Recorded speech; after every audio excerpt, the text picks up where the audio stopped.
Dieu nous bénisse. Nous sommes sur notre thème, le mariage. Le mariage. Est-ce que nous sommes ensemble ce matin? Amen. Nous continuons notre thème comme prévu la semaine dernière. Le mariage. Waouh. On peut avoir de quoi écrire, s'il vous plaît?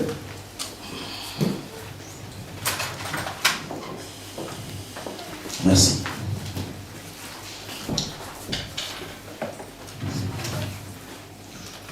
Pareil. Ok, c'est pas grave. Donc nous parlons du mariage. Et le dimanche passé, nous avons vu la définition du mariage. Nous avons parlé de Genèse 26. Et Genèse 1, 26 à 28, c'est les versets que nous avons notés. 1, 26 à 28. Nous avons pris Genèse 2, de 1 à quel verset? Genèse 2, je les ai rectifiés à 3. Et Genèse 2, à partir du verset 4 jusqu'à la fin. Et nous avons compris que le mariage était une institution divine. C'est ce que j'ai dit le dimanche passé, que le mariage ne venait pas des hommes. Le mariage venait de Dieu par rapport aux textes qui nous ont été proposés par Moïse. Amen. Dans ce texte, nous avons compris comment Dieu a eu la pensée de créer. Pendant qu'il était en train de créer, en fait, dans sa conception, il était en train de penser au mariage. Déjà. C'est-à-dire que quand Dieu dit, il y avait un tohu-bohu sur la terre, Dieu avait déjà une pensée en lui, c'était d'instaurer sur la terre un mariage. Donc, tout ce qui suit du premier verset jusqu'au verset 28, Dieu est en train de mettre en place un projet qu'il avait sur la terre. Alléluia. Amen. Et nous avons défini, si vous avez le temps, c'est facile à découvrir, dans le Tanakh juif, en fait, le Tanakh juif, c'est la Bible des Hébreux, qui contient le Pentateuque, c'est-à-dire que le T c'est la Torah, le N c'est le Lévim et les Ketuvim, c'est-à-dire que le Pentateuque, les psaumes et les proverbes. Et là-dedans, il y a la traduction littérale de tout ce qui s'est passé. Parce que c'était mentionné en hébreu, ce n'était pas en français. Et quand je suis allé m'investir dans ce document, j'ai compris qu'on ne peut pas appeler erreur, mais c'est la traduction par rapport au mot français a connu une petite modification qui, si nous ne faisons pas attention, nous n'arriverons jamais à comprendre ce que c'est que le mariage. Amen. Là-bas, on nous dit Adama qui était l'argile. L'Adama, j'ai dit Adama, ce n'était pas le nom propre de cet homme parce qu'en hébreu, l'homme s'appelle Ish et la femme s'appelle Isha. Et nous voyons dans le premier chapitre, le mot Adama est mentionné dans le Tanakh. Mais après, en bas, il dit Dieu créa l'homme et la femme. Et l'homme et la femme n'est plus Adama, n'est plus l'homme, c'est le Zakar et le Nekeba, en hébreu qui veut dire le perforateur et le trou. Ça veut dire dans d'autres versions, mâle et femelle. Donc j'ai dit le dimanche passé que l'homme et la femme étaient ensemble pendant que Dieu est en train de créer. Amen. Amen. Ils étaient ensemble. Et là déjà, quand nous lisons ce document, nous comprenons facilement la notion du mariage. Alléluia. Dieu voulait mettre en place un projet, et ce projet c'est le mariage. C'est pourquoi nous avons dit que c'est une institution divine. Alléluia. Quand on parle d'une institution divine, ça veut dire que quelque chose qui est venu de Dieu. Et même au début, on parle d'Elohim. le Créateur. Amen. Et quand nous descendons dans le chapitre 2, du 1er au 3e verset, la Bible dit, ainsi furent créés les cieux et la terre. Dieu mentionne par son serviteur qu'il a fini la création. Mais curieusement, il continue à partir du verset 4 en rappelant comment il a fait pour créer. Il répète, voici les origines des cieux et de la terre. On peut lire. Comme nous avons dit, on va aller tout doucement.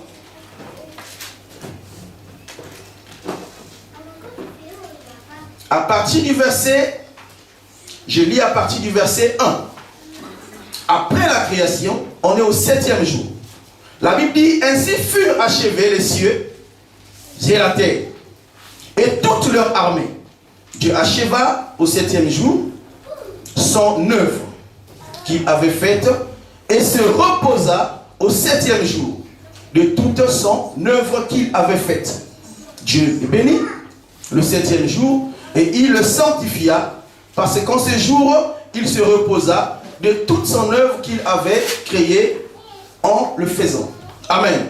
Elle dit que là, vous savez que les Hébreux, quand une chose se répétait, ça veut dire qu'il fallait, Dieu voulait attirer l'attention. Ça veut dire que le narrateur qui écrivait voulait faire comprendre à celui qui lisait qu'il y avait quelque chose de caché là-dedans. Alléluia. Dieu finit la création, il répète comment il a fait. À partir du verset 4, il dit ceci, voici les origines des cieux et de la terre, quand ils furent créés. Alléluia. C'est comme si un film qu'on a joué est terminé et on remet le film à zéro. Alléluia. Il arrive des moments où tu suis un film, tu n'as pas fini, tu as fini même mais que tu n'as pas compris. Et il faut revoir le film. Et quand tu vois un danger, tu sais déjà ce qui va arriver, n'est-ce pas? Donc Dieu rappelle comment il avait fait pour créer l'homme. Et c'est là qu'il nous explique qu'il n'était pas bon que l'homme soit seul. Amen. Et Dieu mit à la disposition de l'homme le choix, l'intelligence de donner les noms à tous les animaux qui étaient tirés de Adam comme lui, parce que tous les animaux, les oiseaux, ont été tirés de la poussière, n'est-ce pas? Donc ils avaient la même nature physique que l'homme. Mais c'était à lui de donner le nom à tous les animaux. Alléluia. Après avoir donné les noms, après d'avoir défini tout ce que Dieu avait créé, il constate qu'il y avait quelque chose qui n'allait pas. Et ça, j'aime Dieu. Alléluia. Dieu, en fait, pendant qu'il est en train de donner la charge à Adam, il sait qu'à la fin, il y aura une envie qui va monter en lui. Cette envie-là, c'était que cet homme devait remarquer que tout ce qu'il gouvernait n'était pas comme lui. Ils étaient deux à deux, mâle femelle. Mais lui, il se sentait seul. C'est pourquoi dans le chapitre 2, il dit qu'il n'est pas bon que l'homme soit seul. Je lui ferai une aide semblable à lui. Alléluia. Semblable à lui. Et j'aime ça. Je lui ferai une aide semblable à lui, à l'homme. Ça veut dire que la femme, son rôle, nous avons dit le dimanche passé, était d'aider l'homme qui était avec lui. Il a dit, fit tomber Ish cette fois-ci, dans la version du Tanakh, c'est il fit tomber Ish. Ce n'est plus Adama, ce n'est plus le Zakar, mais c'est Ish. D'un profond sommeil, et il soutire Ish, qui est la femme. Et après un moment, l'homme se réveille, et voici, enfin, le projet s'accomplit. Voici cette fois-ci, comme vous avez écouté dans le chant, cette fois-ci, l'os de maison. En fait, dans la traduction hébreu, ce n'est pas la côte, c'était le côté. Donc la femme était le côté de l'homme. La femme n'était pas la côte, sinon la côte, dans la côte, il n'y a pas la chair. Et vous voyez dans la déclaration même d'Adam, il dit os de mes os, chair de ma chair. Ça dit que son alter ego, celui qui est comme moi, mon vis-à-vis. Alléluia. C'est pourquoi nous avons conclu par rapport au texte que le mariage c'était le retour De Isha dans Ishi. C'est-à-dire que de la femme dans l'homme. Alléluia. Amen. Le mariage, c'est le retour de la personne qui est sortie de toi. Et ce matin, je déclare encore ce retour. Peu importe le pays, peu importe l'endroit qu'elle se trouve, qu'il retourne. Parce que son lieu, c'est Ishi. Alléluia. Donc voilà la définition. Je crois que c'est clair la définition. Nous allons avancer, nous allons parler du but du mariage. Dans le but du mariage, comme toute personne, dans un projet, il y a toujours un but à atteindre. Amen. Donc Dieu, en instituant le mariage, il avait un but à atteindre, n'est-ce pas? Dieu est plus intelligent que nous. Il est plus sage que nous. Parce que c'est lui qui nous a créés. L'intelligence que nous avons, ce n'est qu'une portion. Que lui, il a. Donc il a la grandeur de l'intelligence. Si nous les hommes, nous partons travailler, avant de demander même le travail, nous avons déjà un projet. N'est-ce pas? Je parle d'un homme responsable. On ne parle pas chercher le boulot si nous n'avons pas un projet, n'est-ce pas? C'est pour manger, nourrir sa famille, payer le loyer. Sinon, on reste à la maison. J'aime bien mon lit, j'aimerais rester chaque jour même sur mon lit, en train de me reposer. Donc quand je sors le matin, c'est parce que j'ai des projets. Alléluia. Donc Dieu, en instituant le mariage, il avait un grand projet. Nous avons des projets, lui il a des grands projets. Alléluia. Nous allons énumérer ces projets. Donc nous sommes au grand 2, le but du mariage.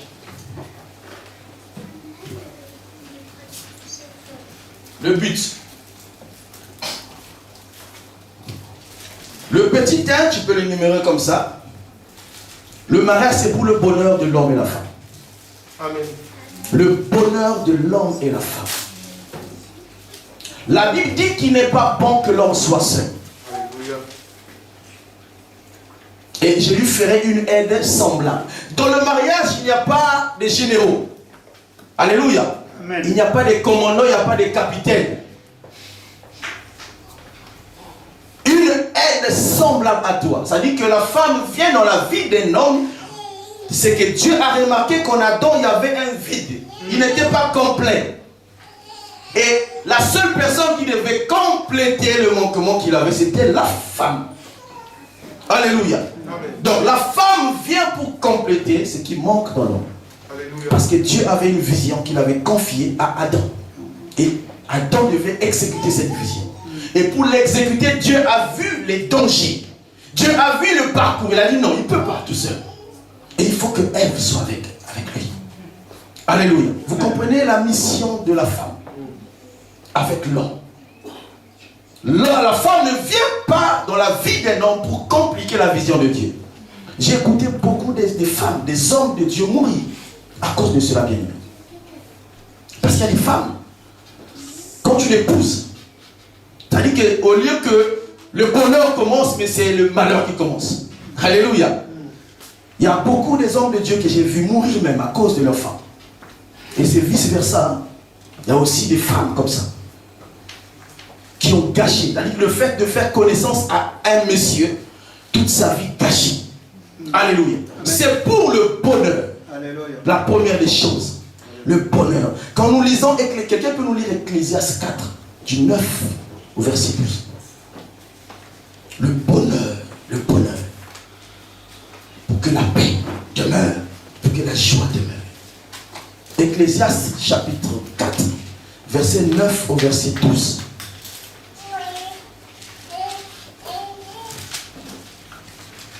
Ça c'est le sage des sages qui a compris la notion du mariage.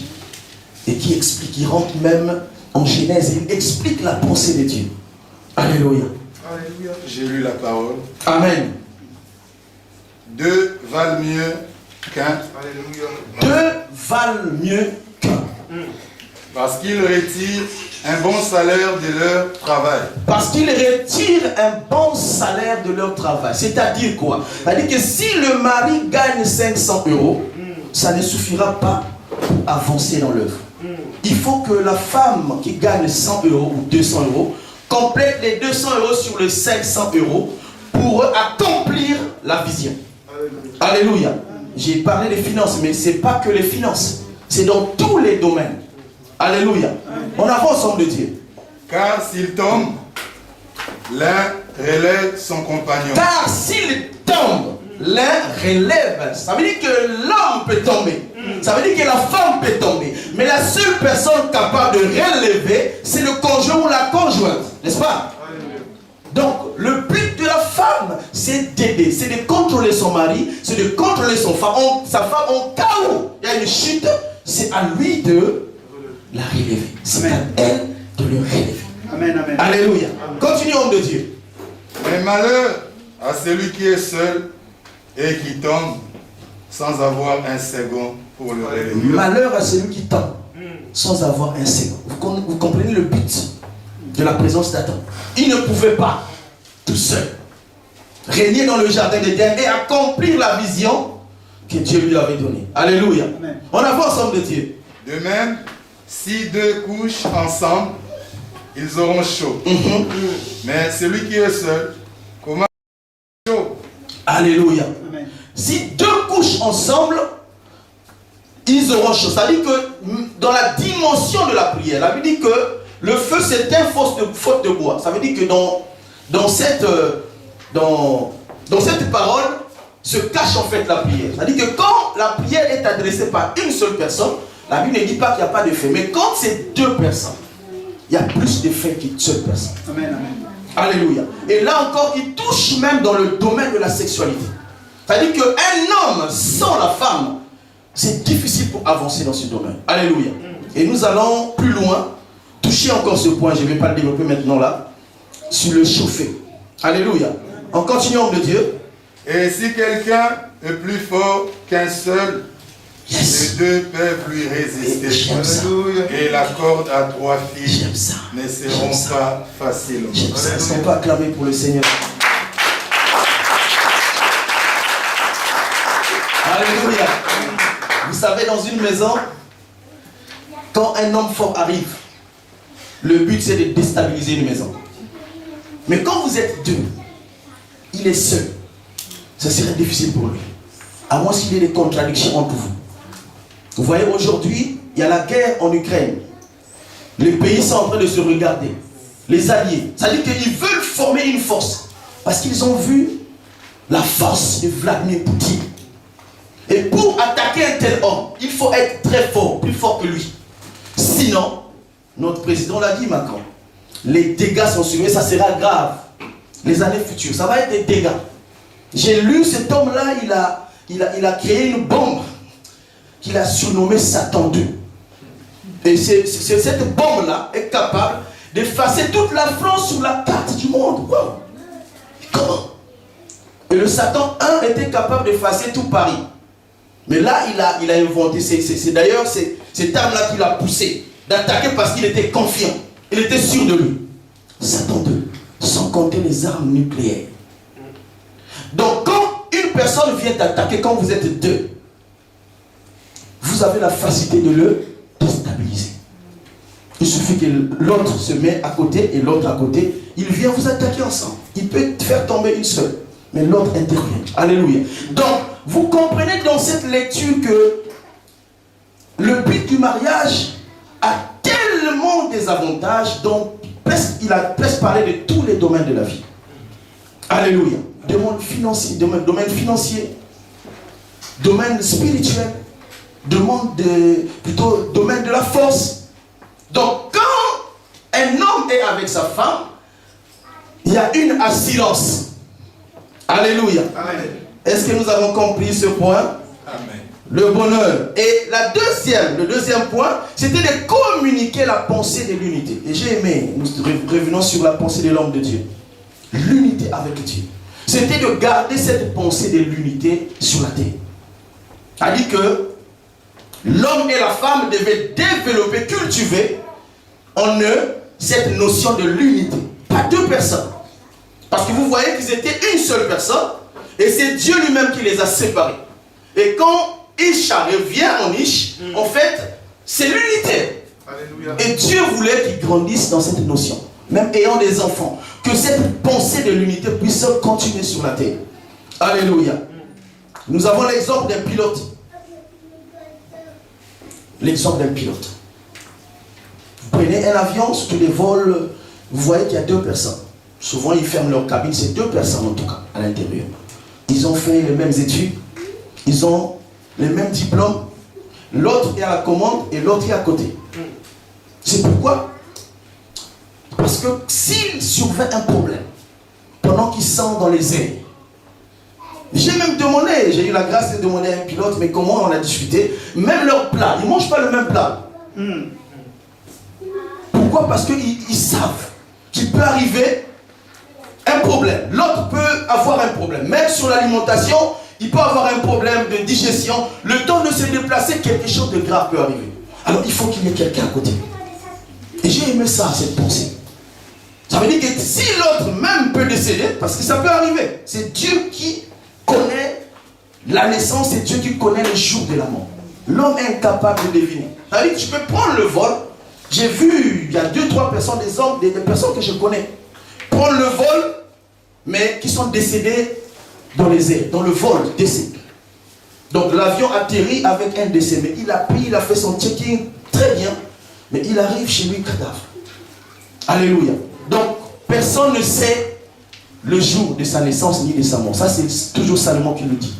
Donc Dieu met à côté de l'homme une femme, afin que quand il y a un problème, je crois il y a 5 ans passés, je suis allé à Paris assister au décès d'un oncle, à un ami.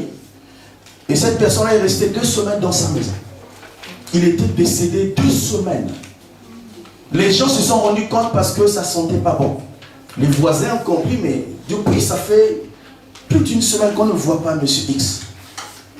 Ils ont appelé quelques correspondances, tout ça. Et justement, c'est les pompiers qui sont arrivés, ils ont défoncé la porte, mais pas possible. 2 semaines. Imaginez-vous, 3e, 4e jour, décomposition. 2 semaines, c'est un scandale. Je me suis dit, mais si cette personne avait une femme, peut-être que ça serait autrement. Alléluia. C'est vrai, il y a des couples, parfois l'homme peut décéder comme ça. Mais au moins si, parce qu'ils ont vu les taches de sang, c'est comme si l'homme se battait tout seul sur son lit.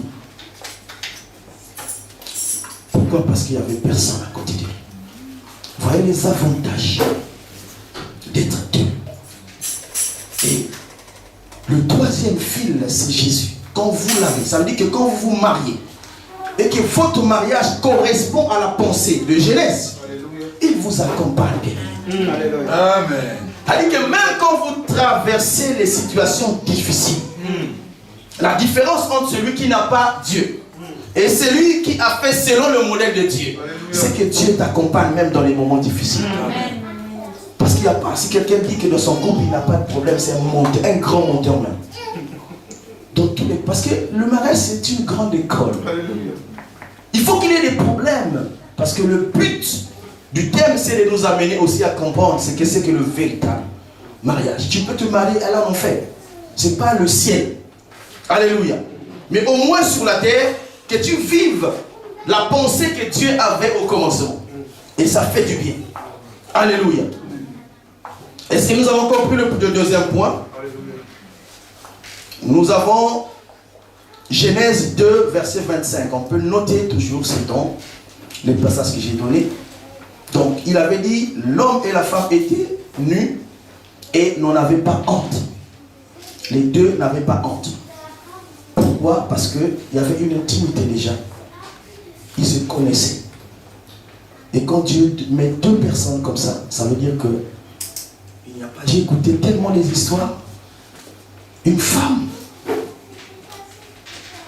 en train de construire une maison à l'étranger, étant mariée, son mari n'est pas au courant. Est-ce que vous pouvez réaliser ça? Vous êtes ensemble, vous dormez dans le même lit. Tu es en train de faire les transferts chez toi, en train de construire une grande maison. Ton mari n'est pas au courant. Et vice versa, il y a des hommes aussi, je sais qu'ils l'ont fait. Et peut-être qu'ils le font encore. Alléluia. Ils étaient tous nus, les 2. Ils n'avaient pas honte. Pourquoi? Parce qu'il y avait une intimité entre eux. Vous savez, les parties les plus intimes de l'homme et la femme, on ne les expose pas. Mais quand Dieu nous ramène dans cette condition, c'est pour nous signifier quelque chose. Forcément. Il n'y a pas de honte. Vous savez l'amour de Jésus dans Jean 15, verset 15. Il dit, il marche avec ses disciples comme étant maître, un rabbin. Jésus était un rabbin, un rabouni.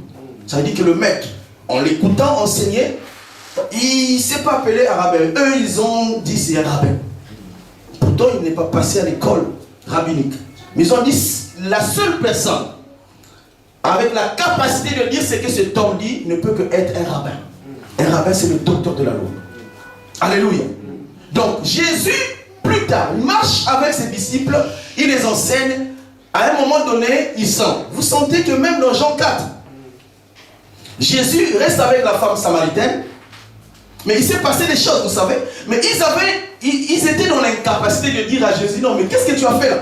Vous savez pourquoi? Parce qu'un maître, on ne le dit pas n'importe quoi un maître. Même si vous le soupçonnez, vous ne dites pas. Ils avaient les soupçons quand vous lisez, mais vous comprenez qu'ils avaient des retenues parce que celui-là, on ne peut pas dire ça. Mais quand même, celui-là, certainement, il est allé avec cette femme. Parce que ce n'est pas normal. Ils nous envoient aller acheter à manger. Parce que tous on avait faim. Ils connaissent la distance qu'ils ont parcourue. Et ils savent que c'était l'heure de manger. C'était midi. Et ils partent chercher, ils le laissent tout seul. Ils reviennent, il est avec une femme.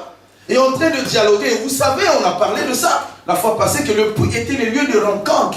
C'est-à-dire que quand un homme voulait avoir une femme, l'endroit pour trouver une femme, c'était un puits. C'est pourquoi il est important pour l'Église aussi de créer les atmosphères de rencontre, les endroits, les élèves d'église. Parce que sinon, après nous allons parler du choix, ça va être compliqué. On est habitué, on se voit, c'est le même visage. Il faut parfois changer un peu. Parfois, ton ish n'est pas ici, parfois ton isha n'est pas ici. Mais comment vas-tu? Le seul endroit, c'était un puits. Et quand Jésus est en train de communiquer avec cette femme, ils reviennent, voilà, les poissons sont là, il faut qu'on mange parce qu'on a faim. Jésus dit, j'ai déjà mangé. Mais attends, il n'y a aucun magasin ici. Comment peux-tu nous dire que tu as, alors que nous sommes motivés de venir avec la, qu'on mange ensemble? Il dit, mais de quelle nourriture tu as? J'ai dit, Jésus répond d'une nourriture que vous ne connaissez pas. Comprenez ce qui s'est passé. Alléluia. Quand nous lisons la Bible bien-aimée, j'ai toujours conseillé. Prenons du temps. Reste même un verset, reste un mois. Un seul verset. Cherche à comprendre ce verset avant d'avancer. Alléluia. Un débat, mais vous comprenez que les disciples ne pouvaient pas lui dire non, toi, tu es un impudique. Ils ne pouvaient pas le dire. Parce que c'était un maître. Mais Jésus dans Jean 15, il dit, ne m'appelez plus maître. Alléluia. Appelez-moi cette fois-ci ami. Parce que le serviteur ne connaît pas les intentions de son maître. Le serviteur ne sait pas ce que le maître fait. Il ne voit que le maître fait. Alléluia. Or, un ami, c'est celui qui partage ses intimités. Un ami véritable connaît tout ce que son ami a compris. Alléluia. Donc Jésus amène les disciples dans la dimension de l'amitié. Dit, ma femme c'est une amie. Alléluia. Mon mari c'est un ami. Alléluia. Vous savez, quand nous arrivons au stade de l'amitié, on peut s'amuser, on peut s'échanger des choses, on peut se dire des choses. Amen, amen, amen.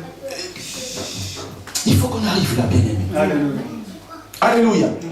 Et même, pareil même pour nos enfants. Si nous continuons à nous comporter comme des généraux, comme des commandants dans les maisons, on n'aura jamais les secrets de nos enfants. Ils ne vont jamais nous les livrer parce que, disons quelque chose, il va dire, ah papa, certainement il va me frapper. Il va me chasser de la maison. Mais quand vous êtes amis, quand un ami arrive avec un sujet, on écoute son ami parler. On ne voit même pas la gravité de ce sujet. Vous voyez comment Adam s'est comporté dans le jardin. C'était un recommandement de Dieu. Dieu a dit, celui qui va manger de l'arbre de la connaissance du bien et du mal va mourir. Donc Adam savait que c'est la mort qui l'attendait. Mais la femme, après avoir mangé, vient proposer à Adam. Alléluia. L'amour supporte tout. L'amour excuse tout. L'amour ne soupçonne point. Et j'aime bien Adam. Alléluia. Vous voyez le comportement d'Adam. Il a vu la mort, il dit, je vais mourir avec ma femme. Parce que nous sommes une seule personne. Je ne pourrais pas continuer à vivre sans elle. Parce que pour lui, il savait qu'elle était déjà décédée. Alléluia. Je vais mourir avec ma femme. Est-ce qu'aujourd'hui, nous pouvons encore dire qu'il y a des hommes qui sont capables de mourir pour leur femme? Alléluia. Alléluia. J'ai vu un homme pendant la guerre laisser sa femme et les enfants à la maison. Il est parti. Un homme, un responsable. Oh non, jamais. Un homme, c'est toi le dernier. Ça veut dire qu'il faut qu'on te tue d'abord. Amen. Qu'on marche sur ton cadavre et puis on touche à ta femme. Alléluia. On touche à tes enfants. Pour que tu es vivant. Alléluia. On ne peut pas toucher. Parce que c'est toi le garde. La Bible dit que Adam avait la responsabilité de garder le jardin et de cultiver le jardin. C'était à lui. Mais comment tu peux fuir? Amen. Et laisser ta famille comme ça. Alléluia. Est-ce que nous pouvons aujourd'hui dire, autant qu'homme, je suis le garant de ma femme, Alléluia. le garant de mes enfants. Si un adversaire arrive, si un problème arrive, c'est moi seul capable de défendre ma famille. Amen. C'était Adam. Et là, on ne parle pas encore du péché. Il était sans péché. Alléluia. Et c'était la pensée de Dieu. Est-ce que nous avons compris le deuxième point? Le troisième point, c'est que Dieu voulait conserver sur la terre une race d'adorateurs. Alléluia. Une famille de gens qui l'adorent. Parce que souvenez-vous, souvent nous lisons Apocalypse 5 et Apocalypse chapitre 5, comment Dieu nous expose l'adoration dans le ciel. Donc, si vous voulez, la présentation de l'homme sur la terre, c'est l'image de ce qui est déjà dans le ciel. Donc, comme il y a les adorateurs dans le ciel, c'est pourquoi Jean 4 intervient. Il est venu chercher les vrais adorateurs, ceux qui adorent en esprit et en vérité. C'était ce couple-là. Parce que la Bible dit qu'il revenait chaque soir. Il conversait avec. Vous savez, l'adoration, c'est une communication. Des échanges entre le Créateur et l'homme. Alléluia. Et il revenait de temps en temps pour discuter avec lui. Donc Dieu voulait mettre en place une race d'adorateurs. Et là aussi, il y a un problème. Alléluia. Nous sommes au point 3. Le but était de mettre en place une famille. Et la fois passée, je vous ai expliqué la force des Juifs. N'est-ce pas? Est-ce que vous avez compris la force des Juifs? J'ai dit ceci. Si aujourd'hui on voit les Juifs dans la position qu'ils sont, c'est parce qu'ils respectent leurs lois. Je vous ai parlé de Bar Mitzvah, ça veut dire que le fils de la loi. Je vous ai parlé de l'enfant qui devait suivre l'instruction de 0 à 6 ans, parce que c'est l'âge où on peut rattraper l'enfant. C'est l'âge où on peut mettre en place des choses dans la vie d'un enfant pour qu'il grandisse avec. Alléluia. C'est pourquoi le même Salomon revient. Il dit, incisez vos enfants selon la voie qu'ils doivent suivre, afin que quand ils deviendront vieux, qu'ils se rappellent de ces lois-là. C'est pas pendant que l'enfant aura 50 ans, 40 ans, 30 ans, 20 ans. Non. C'est pendant l'enfance. Et d'ailleurs, les études nous le prouvent. Entre 2, 3, 4, 5 ans. Et c'est pourquoi vous voyez aujourd'hui le monde est en train de nous voler les enfants. La crèche, j'ai vu un enfant contredire sa maman parce que elle a trouvé que sa maîtresse était mieux que sa maman.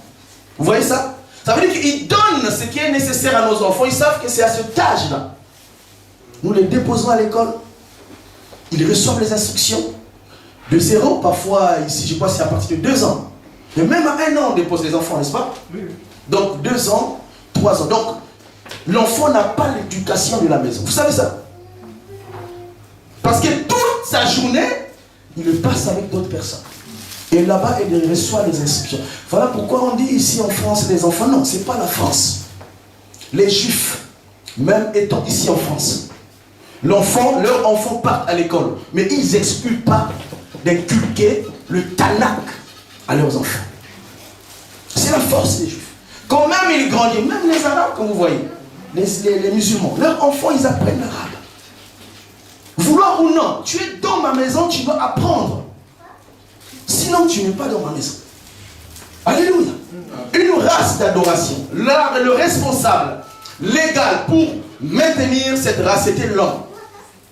L'homme devait transmettre une sémence pure à sa femme. Et même ce qui devait venir de cette sémence-là, le but c'était de conserver une race pure, une race d'adorateurs. Alléluia. Un enfant devant la télévision pendant toute la journée, en train de jouer. On trouve parfois c'est bon. Hein? Alléluia. Est-ce que vous savez tout ce qui est caché derrière les jeux vidéo? Vous savez tout ce qui est caché derrière les séries, ce qu'on appelle les novelas. Novelas veut dire série. J'ai vu dans une publicité, et dans la publicité, on veut présenter le café. Mais, vous voyez, un papa qui vient du service, il arrive chez lui à la maison, il ouvre la porte, il voit ses deux enfants de même sexe en train de s'aimer. Et il regarde, après il rigole. Il ferme la porte, il s'en va et puis il prend son café. C'est la publicité du café. Mais vous savez qu'il y a toujours un code derrière chaque chose. Ils sont tellement avancés. Et le fait de regarder ces choses-là, au fur et à mesure, ça dit qu'un enfant peut dire que c'est normal. Et vous savez, ici il y a des lois. Tu ne peux pas interdire à ton enfant. Quand un enfant décide, et si nous, tant que responsables, nous laissons ces enfants-là recevoir, continuer à recevoir ces éducations, on n'aura jamais une race d'adorateurs. Et je l'ai dit la fois passée, que le but c'est que les familles qui sont dans chaque maison reçoivent une éducation pour qu'ensemble, en tant que corps de Christ, nous formons une famille forte. Alléluia. Et pour que nous ayons une famille forte, ça doit commencer dans nos maisons. Alléluia. On suit les novelas demi-journée devant la télé. On n'a même pas le temps de lire un seul verset de la Bible. Est-ce que c'est normal ça? Et nous voulons être une église. Nous voulons vivre la réorganisation de l'église. Nous pensons que c'est d'autres personnes qui viendront pour commencer. Non. Nous devons connaître la parole de Dieu. Alléluia. Ce sont 6 livres, c'est rien du tout. Si nous nous donnons. J'ai toujours l'exemple des apôtres. 3 ans de formation. 3 enseignements suffisent. Alléluia. Ce n'est pas impossible. Celui qui veut ou celle qui veut connaître la vérité, la vérité va faire quoi? Va la franchir. Alléluia. Est-ce que nous avons compris le 3e point? Donc essayons un peu avec nos enfants de faire le nécessaire, limiter les dégâts, parce que sinon un jour nous allons le regretter. Alléluia. Amen. Nous sommes au 4e point, c'était d'éviter la débauche. C'était important, j'ai trouvé que c'était important de le notifier, ce point. Dieu a mis en place l'homme à côté de la femme, et plutôt la femme à côté de l'homme, c'était pour éviter la débauche. Qui sait? Parce que moi quand je lis la Bible, je me pose toujours des questions. Qui sait si Adam, à force de rester tout seul, n'allait pas aller avec un animal? Qui le sait? Qui sait si Adam, à force de rester tout seul? Parce que nous voyons dans le contexte comment cet homme est en train de développer une envie, un manquement. Et Dieu dit non, là, si je le laisse, ça va être compliqué dans la suite des temps. Il faut aussitôt que la femme arrive. Alléluia. Et je crois que c'est Corinthiens qui le dit. Dans 1 Corinthiens, je crois 7, oui, j'ai noté le verset, 7 de 8 à 9. On peut lire le passage en de Dieu. 1 Corinthiens 7 de 8 à 9. On lit le premier verset d'abord, et puis on saute du verset 8 au verset 9. Ça s'adresse aux impudiques et aux adultères, afin de comprendre quelle est la pensée de Dieu, qu'est-ce qui se passe dans le monde. On y va, homme de Dieu. 1 Corinthiens 7, 8 à 9. Premier verset d'abord. Pour ce qui concerne les choses au sujet desquelles vous m'avez écrit, je pense qu'il est bon pour l'homme de ne point toucher des femmes. Amen. Pour ce qui concerne les choses que vous savez, Paul, jusqu'aujourd'hui, les gens ont du mal à comprendre ce que Paul disait. Donc, il y a une requête qu'il a reçue, mais on cache ces requêtes-là. On nous présente la réponse de Paul. Donc, c'est difficile de comprendre ce qu'on demande à Paul. La phrase commence en ce que vous m'avez demandé. Mais c'est quoi? Qu'est-ce qu'ils ont demandé? Mais quand nous lisons la suite, nous comprenons qu'il parlait du mariage. Alléluia. Continue verset 8 et verset 9. À ceux qui ne sont pas mariés et aux veuves, j'ai dit qu'il leur est bon de rester comme moi. Mais s'ils manquent de maîtrise d'eux-mêmes, qu'ils se marient, car il vaut mieux se marier que de brûler. Amen. Amen. Tu peux lire toujours 1 Corinthiens 6, verset 16. Comme ça, je vais expliquer les deux passages. C'est important. Verset 16. Verset 16, oui. 1 Corinthiens 6, 16. Loin de là, ne savez-vous pas que celui qui s'attache à la prostituée est un seul corps avec elle? Car est-il dit, les deux deviendront une seule chair. Mais celui qui s'attache au Seigneur est avec lui un seul esprit. Amen. Est-ce qu'on peut acclamer pour la parole de Dieu? J'aime bien la parole de Dieu. Parce que c'est elle qui m'a instruit. Sans la parole de Dieu, je ne sais pas ce que je suis devant vous aujourd'hui. Alléluia. Et quand je lis la parole de Dieu, je m'investis. Je ne veux pas dire de n'importe quoi. Parce que ça dépend de la vie. La parole peut tuer, la parole peut sauver. Donc, c'est Paul qui est en train de parler. Je vais lire dans ma version, Alfred Quinn, il dit ceci, j'ai aimé. J'aimerais cependant dire aux non-mariés, et en particulier aux veuves, que c'est une bonne chose de vivre seul comme moi. Toutefois, s'ils trouvent qu'ils n'ont pas reçu le don de continence, c'est le don de célibat. On va y arriver. Tenez-vous tranquille.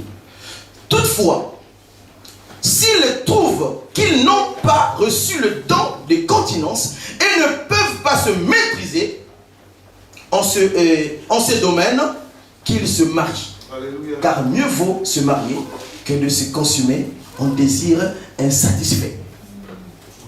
Alléluia. Amen. Et dans le deuxième passage que l'homme de Dieu vient de lire, il dit, ne savez-vous pas que celui qui s'attache à la prostituée est un seul corps avec elle, car est-il dit, les deux deviendront une seule chair. Il revient au Genèse toujours. Alléluia. Il est en train de nous dire, il pousse encore le bouchon plus loin. En fait, celui qui rentre en contact sexuel avec une femme devient son mari. Alléluia. Il devient une seule chose. Une seule personne. Et il nous éclaire encore en allant dans le domaine spirituel. Ça veut dire que si tu pars avec une femme prostituée, vous êtes... Et vous savez que dans ce domaine-là, maintenant, là, nous avons la clarté que même la sorcellerie se transmet dans la sexualité. Dans le monde des esprits se passe beaucoup de choses. Vous devenez une seule personne, explique beaucoup de choses. Ça veut dire que les problèmes qu'avait cette femme deviennent tes problèmes. Les problèmes que toi tu avais deviennent les problèmes de la femme que tu as cherchée. Alléluia. Et il va plus loin pour nous éclairer. En même temps, savez-vous pas que celui qui s'attache à la prostituée, non, le verset qui suit, il dit quoi? À Jésus. Celui qui s'attache au Seigneur. Celui qui s'attache au Seigneur devient un seul esprit. Devient un seul esprit avec le Seigneur. Alléluia. Amen. Et ça, nous avions eu des témoignages sur ce verset, des hommes qui ont expliqué comment ils étaient avant. Et c'est que après avoir pris des femmes comme ça, comment le reste de leur vie était devenu. Alléluia. Parce qu'une femme prostituée, c'est une femme qui va avec plusieurs hommes. Et s'il y a transfusion avec un seul, avec deux, ça veut dire que cette femme-là est possédée de beaucoup de choses. Alléluia. Donc, il est en train de nous mettre en garde que vous soyez comme moi. Moi, j'ai reçu le temps. Paul n'avait pas de femme. Vous voyez son ministère. Et j'ai aimé comment il a dit, je ne le dis pas selon Genèse, mais je dis selon moi. Que vous soyez comme moi. Alléluia. Que vous soyez comme moi. Mais, si tu sens que tu n'as pas la maîtrise de ce domaine, parce que l'homme lui-même sait ce qu'il est. Alléluia. Tu sais ce que tu es. J'ai connu un pasteur quasi en Angola qui n'a pas de femme. Ça fait, il n'a pas de femme, il n'a pas d'enfant. J'ai essayé de rester avec lui pendant longtemps et j'ai compris, c'est vrai. Il avait dit qu'il n'aura pas de femme. Et quand tu vois la vie de cet homme, quand tu vois comment, vous savez, je ne veux pas décourager les mariés, mais c'est juste pour ouvrir une brèche, aussi ceux qui ne sont pas mariés. Parce que tous ne sont pas appelés, comme Paul le dit. Paul le dit selon lui, mais en fait, ce n'est pas selon lui. Parce que c'est un serviteur de Dieu, c'est quand même un prophète, Paul. Alléluia. Est-ce que vous savez combien il y a des hommes sur la terre et combien il y a des femmes? Pensez-vous que, parce que déjà, on va arriver dans la polygamie, parce qu'à la suite, on va parler du choix, du conjoint, on va parler du fiançailles, on va parler de tout ça. La polygamie n'existe pas dans la parole de Dieu. Et nous allons parler du mariage selon la conception de l'Ancien Testament, comment la culture hébraïque voulait influencer même la loi de Dieu. On va en parler. La polygamie n'est pas dans la pensée de l'original, qui est la création. C'est pourquoi de temps en temps il ramène. Au commencement, il n'en était pas ainsi. Au commencement, Dieu créa l'homme et la femme. Pas les femmes et l'homme. L'homme et la femme. Alléluia. Il n'y a pas de polygamie. Alléluia. Est-ce que nous pouvons acclamer pour le Seigneur pour ce point?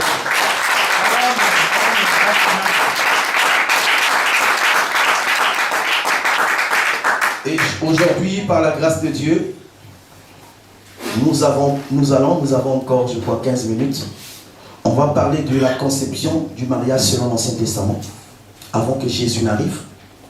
Et on va voir comment Jésus est venu couper. Les femmes doivent être contentes ce matin. Amen. Parce que si Jésus n'était pas venu, c'était dur pour la femme. Est-ce que vous savez qu'on pouvait, dans une salle où il y avait 50 femmes et 2 hommes, on comptait qu'il y avait 2 personnes seulement dans cette salle. C'était difficile pour la femme.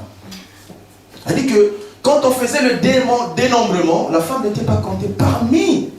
Pourtant, quand nous lisons bien la Bible dans l'Exode, ceux qui ont beaucoup contribué dans la construction du tabernacle, c'était les femmes. Alléluia. Mais quand on compte pas les femmes. Et nous allons y arriver. Et donc le mariage selon la conception juive de l'Ancien Testament. Et là, il faut qu'on définisse le mot hébreu. Le verbe Baal, qui veut dire supérieur, qui veut dire suprême, qui veut dire maître, qui veut dire possesseur, qui veut dire seigneur, ça veut aussi dire se marier. Et curieusement, le même mot, on le retrouve dans l'appellation des Caïens, des dieux des Baal. Quand vous voyez dans le livre de 1 Roi 18, comment Élie, sur la montagne du Carmel, était en face des 450 prophètes de Baal et 400 prophètes d'Astarté. Le Baal, là, c'est le même mot qui revient en hébreu. Ça veut dire que l'homme, épousant une femme, était devenu maître de cette femme. Comment ça a changé? Donc, l'homme devait dominer sur l'homme et la femme. La femme n'était pas considérée comme telle. Selon leur culture, la femme était considérée comme un bien. Ça veut dire qu'il pouvait épouser une femme et en épouser une autre et plusieurs femmes. Ce n'était pas un péché. Mais la femme ne pouvait pas le faire.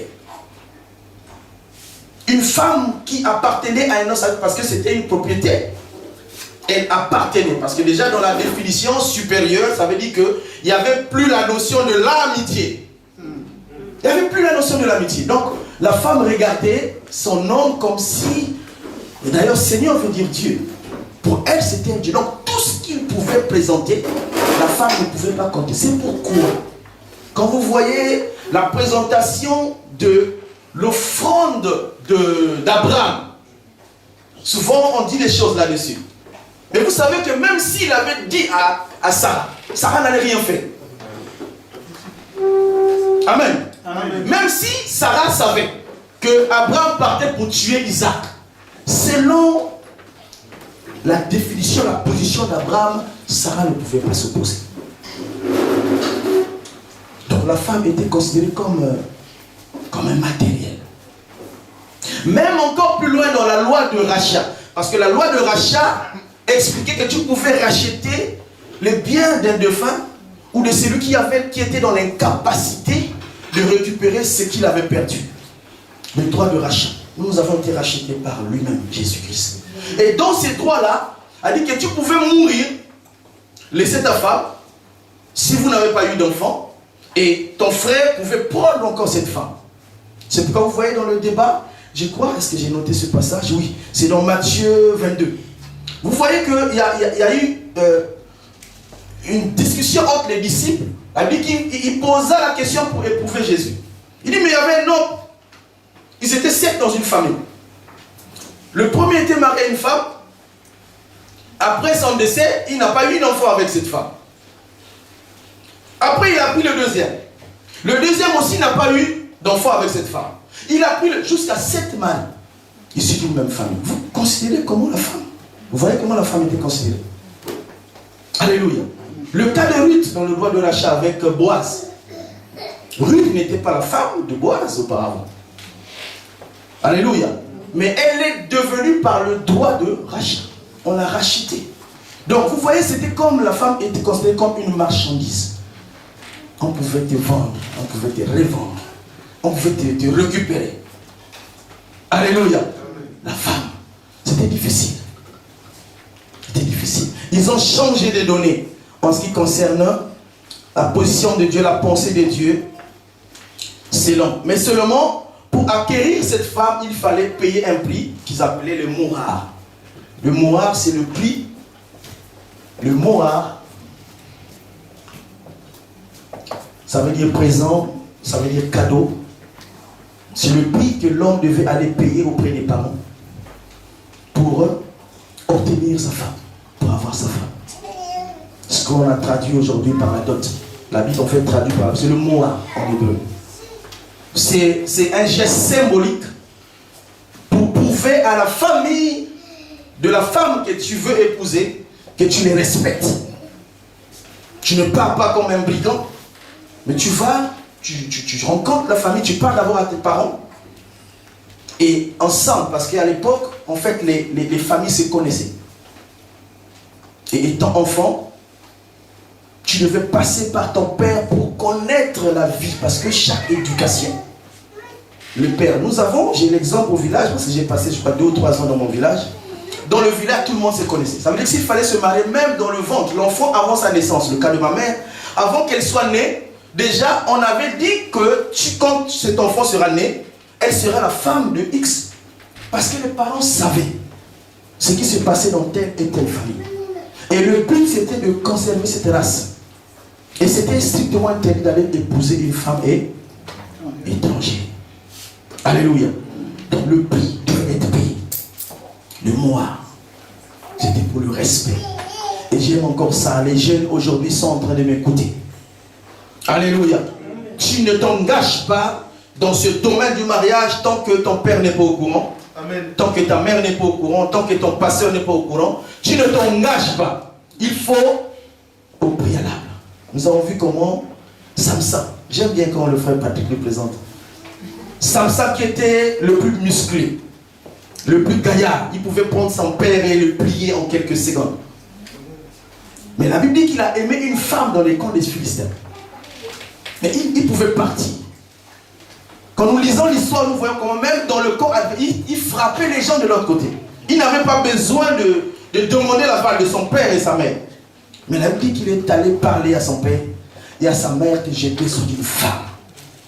Je vais l'épouser. Alléluia. Je ne t'envoie pas aller chercher une femme dans le monde parce que tu vas assumer les conséquences. Alléluia. La vie de Samson est prophétique. Il y a des choses dedans que pour comprendre, il ne faut pas imiter. Parce que dans cette histoire-là, il nous cache autre chose. Nous ne sommes pas aujourd'hui. Donc, mais c'était seulement pour nous montrer comment les parents et les enfants, pour le respect de leurs parents, doivent remonter. Parce que, imaginez-vous, jeunes, vous êtes là les jeunes? Est-ce que vous êtes là? Imaginez-vous votre père. Moi, je parlais, il y avait un frère. J'ai dit, mais attendez, on laisse d'abord la Bible, on discute. Une maman a porté son enfant pendant 9 mois. Et je vous dis, je sais comment ça se passe. 9 mois de grossesse. Et après 9 mois, elle a blanchi au moins pendant 2 ou 3 ans ses nuits pour cet enfant. Son père sortait le matin pour aller chercher du lait pour cet enfant. Et toi, tu viens en un jour. Tu veux prendre cet enfant sans pourtant passer par son père. Et toi, l'enfant, qui reçoit ces choses, tu les reçois, mais tu n'as même pas le temps d'aller voir ton père et ta mère. Ou le pasteur. Alléluia. Vous avez un problème. Vous savez, pour avoir un brigand, c'est facile. Il vient, oui, je vous aime, c'est pas un problème. Vous m'aimez ou il n'y a pas de souci. Va voir mon père. Va voir mon pasteur. Alléluia. Dites-lui ça, c'est tout. Mais l'amour, c'est, y a pas. Est-ce que le pasteur c'est un assassin? Non. Il ne va pas le tuer. Est-ce que mon père, non. Ça dit que va les voir. Si tu m'aimes, va les voir. Amen. Alléluia. Amen. Tu vas voir si. Il va partir. Alléluia. Vous savez qu'il y a maintenant plein des aventuriers aujourd'hui. Hein? Plein des aventuriers. Ne touchez pas, bien aimé. On va arriver dans les fiançailles, vous allez voir, on ne touche pas avant le mariage. C'est grave. C'est grave. Et quand nous lisons, en fait, nous comprenons que dans l'Ancien Testament, la femme avait perdu sa place selon la pensée initiale de Dieu. Et heureusement, dans le Nouveau Testament, je ne trouve pas le mot équivalent à Baal. Baal, j'ai dit, c'est un possesseur, un supérieur, mais en grec, parce que la Bible, dans le Nouveau Testament, a été traduite en grec. En grec, c'est le mot gaméo. Alléluia. Gaméo. Je vais l'écrire. Gaméo. Ou bien gamizo. Ça veut dire la même chose. Le verbe épouser une femme. Le verbe c'est marier. Prendre une femme en mariage. Mais le mot change de données par rapport à la conception hébraïque de l'Ancien Testament. Et ça, c'est Jésus qui emploie ce mot. Alléluia. Jésus ramène la femme à sa position initiale. Est-ce qu'il y a des femmes ici présentes? Amen. Est-ce qu'il y a des femmes ici présentes? Jésus ramène la femme dans sa position initiale. Alléluia. C'est pourquoi quand vous voyez, quand nous lisons, on va le lire pour clôturer là. On va lire Matthieu 19, versets 3 à 9. Pour comprendre comment Jésus a mis en difficulté ceux-là qui avaient la conception ancienne du mariage. Matthieu 19, verset 3 à 9. La femme doit dire merci ce matin. Jésus, il est bon. S'il n'était pas venu, femme, c'était compliqué pour vous, hein? En lit, homme de Dieu. Les pharisiens l'abordaient. Les pharisiens l'abordèrent Jésus, le maître. Alléluia. Pour l'éprouver. Est-il permis à un homme de répudier sa femme pour motif quelconque? Est-il permis à un homme de répudier sa femme pour un motif quelconque? Est-ce que vous comprenez ça? Ça veut dire qu'ils avaient trouvé un avantage par rapport à cette loi. C'est-à-dire qu'ils pouvaient prendre, renvoyer, prendre, renvoyer. Ils avaient la permission selon ce que Moïse leur avait prescrit. Et ils voient Jésus avec une donnée qui, comme s'il donnait l'impression de contredire la loi de Moïse. Et ils viennent, la Bible dit qu'ils sont venus pour l'éprouver. Parce qu'ils savaient que la loi de Moïse venait de Dieu. Ils viennent pour éprouver Jésus. Est-ce qu'il est-il permis à un homme de répudier sa femme? Oh, mais c'est écrit dans la loi, comment tu me poses la question? Vas-y, homme de Dieu. Il répondit, n'avez-vous pas lu que les créateurs, au commencement, fit l'homme et la femme, et qu'il dit, c'est pourquoi l'homme quittera son père et sa femme, et s'attachera à sa femme, et les deux deviendront une seule chair. C'est pourquoi l'homme quittera son père et sa mère, s'attachera à sa femme, et les deux deviendront. N'est-il pas écrit? Vous ne lisez pas comment c'est écrit. Est-ce que ce que vous lisez concorde avec ce que vous pensez? Parce qu'ils sont venus avec une pensée. La pensée, c'était de mettre en place ce qui était avantageux pour eux. C'est-à-dire que de continuer à considérer la femme comme s'ils étaient des papiers, des tiroirs. Allez-y, homme de Dieu. L'homme quittera son père et sa mère et s'attachera à sa femme, et les deux deviendront une seule chair. Ainsi, ils ne sont plus deux, mais ils sont une seule chair. Que l'homme donc ne sépare pas ce que Dieu a joint. Alléluia. Pourquoi donc lui dire-t-il, Moïse a-t-il prescrit de donner à la femme une lettre de divorce et de la répudier? Il leur répondit, c'est à cause de la dureté de votre cœur que Moïse vous a permis de répudier vos femmes. Au commencement, il n'en était pas ainsi. Parole du Seigneur. Est-ce qu'on peut acclamer pour la parole de Dieu? Au commencement, il n'en était pas ainsi. Si Moïse vous a prescrit ces lois, c'était par rapport à vos intentions. Alléluia. Vous savez qu'à force de penser mal, Dieu peut t'imposer cet esprit de mal là pour que tu continues dans le mal. Alléluia. À force de penser que la femme était matérielle, mais il fallait une loi qui vous favorise. Mais cette loi devait vous entraîner à la mort. Parce qu'au commencement, vous lisez, parce que la Torah était avec eux. Comment Moïse a ouvert, a expliqué comment le commencement. Voilà pourquoi on les ramène au commencement. Alléluia. On les ramène au commencement. Je suis en train de parler à une femme qui traverse des moments difficiles. La Bible dit que c'est Job qui l'a dit. Malgré les périodes sombres qu'il traversait, j'aimais et j'aimerais toujours cette parole. Mon Rédempteur est vivant. Et il se lèvera le dernier. Alléluia. Le dernier de tout le monde. Ça veut dire que même si tu souffres, même si tu traverses des moments difficiles, il faut te dire au-dedans de toi que mon Rédempteur est vivant. Un jour arrivera où la cloche va sonner et tout va passer. Et tu verras, tu vivras la gloire de Dieu. La gloire de Dieu. Alléluia.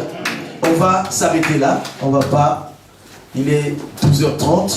Mais je vous donne déjà le point que nous allons partager à la prochaine séance. On va parler du choix du conjoint. On va parler du fiançailles. Vous savez que c'est le proverbe 20-25 qui dit c'est un piège pour l'homme que de prendre à la légère un engagement sacré et de ne